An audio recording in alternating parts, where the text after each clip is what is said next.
Was the Cavs win over Boston their best win of the season? Or was the game against OKC, or any other game, a better win? No. There's nothing beating this. The reason why this ain't that wasn't the best, listen, we ain't got to talk to you, Jayson Tatum. What's up, Jason? How you doing, man?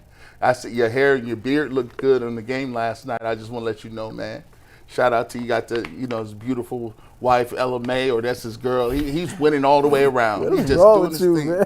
He's doing. But listen, that was out of pocket what you did. You talk about get him up out of here. You and Jaylen Brown was talking about that prior to the game. You know it. It was like me and Earl coming on here getting extra cocky. We was talking about that, what we was going to do before we got here.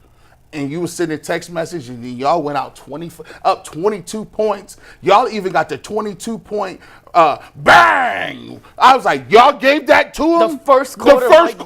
Yeah, that was crazy. That's like Mortal Kombat. Finish him. Really? It's the middle of the match. He was like... he just...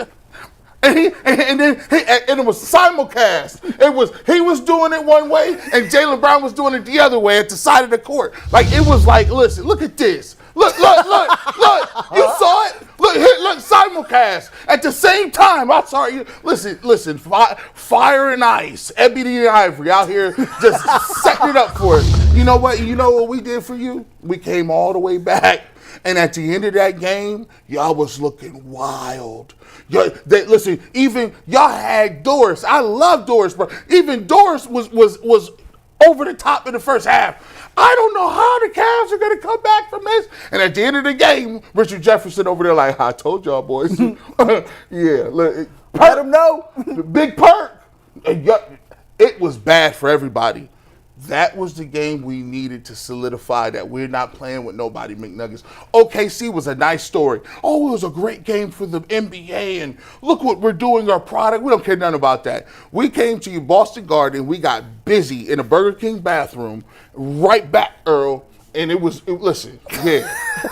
Yeah. No, I think that's the bigger win, man. It's crazy because, like, you know how, like, you go through some stuff in life and you don't really understand why you going through it or why it play out that way, but you realize the lessons that you learned and said time is really setting you up for a bigger play down the road. That's how I looked at that win versus the Boston Celtics, right? We didn't struggle in that arena against that team, and we struggled primarily throughout that game. But we made the adjustments. We believed in ourselves. We showed some resiliency, some fight, some grit, and we got back in the game, and we ultimately won that game. Stuff like that goes a long way in boosting your confidence and preparing you for whatever's to come down the road. So a win like that in the end of February, no, it ain't going to do too much for you if you match up against the Boston Celtics in the Eastern Conference Finals. But if you ever find yourself in those type of adverse situations again, you do got something that you can go back to, you know what I mean, and pull from, use those receipts, and then you got that in your back pocket. As we like to say, like in the spiritual room, you got another tool you can use, you know what I'm saying, to go up against whatever that's coming up against you. Make a withdrawal from the bank real quick. And so, like, stuff like that, man, like, it matters because you got to think about the opponent, you got to think about the time of the year, and you got to think Kenny has talked about everybody in that building is putting emphasis on post-All-Star. So to get that type of win on the road, you got to think about it. The situation was similar to what it was when we was in OKC.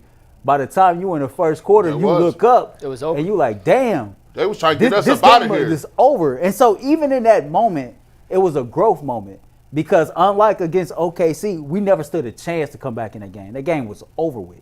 We came back, we fought back, we learned something about ourselves. Games like that build character. And you're going to need those character building games when you're going up against this particular team if you're trying to go win the NBA championship. I don't think Friday night was the Cavs' best performance of the season, but I do think it was their best win for a lot of the same things you guys just articulated. Down 22 in Boston. The Celtics got superhero performances from their two best players. Tatum and Brown, they flop, whatever. They both played their tails off, like 46. Tatum had 37 and 30, 10 and 10 at some point. That's crazy. Like, they played incredible. And for the Cavs to find a way to come back and win that game. Slowly. Like, it wasn't like last night where burn. in a split of a second, they went from being down 13 points to the Jerome 3 to end the buzzer to next thing you know, it's a tie game and we're going back and forth. Like, it was a slow churn. And when they took the lead and then Boston took it back, I said, you know what? you can't do this now. Like you can't come all the way back, Right. get the lead, and then Boston somehow pulls us out at the end, because that's more demoralizing than anything Yeah, else. it is. And then Boston took the lead. And then Cleveland came right back, took it, and then sealed the deal on the defensive end. They got big shots down the stretch from Mitchell, from Mobley, who was incredible in the Garland fourth quarter. hit a couple big Garland hit the closing one on Sam Hauser, who we're going to talk about in a second. That boy needs to go in witness protection. You put that boy in a blender, boy. I've seen bananas in a blender spend better chances against living through that than Sam Hauser. in Mobley the hit 2 situation. back-to-back threes. Mobley was grabbing He offensive called boards. for it. Yeah. He called for the corner three. He like, hey, run that. So I think they played better. Like the OKC game, they played a better game. And considering the Celtics didn't have Drew or KP, like you can knock that if you want to. I'm not knocking it at I'm just all, saying 'cause they if, was whooping our ass. If you were looking But for, it's fans that it was No, like no, when no, you did the I know. post game, people Yeah. was knocking that, like saying, well, Porzingis wasn't I there, don't care Drew about Holiday that. was no, there. I don't care. Who cares yeah. about that, man? Because nobody was screaming that noise when we was down 20-something points. Like, Exactly. get outta So here. I'm just saying, if you want to like look for something as a, you can say, I don't give that any credence, but to do that in Boston, They was going crazy, man. They was going nuts. They had the highlighter uniforms Yes. on.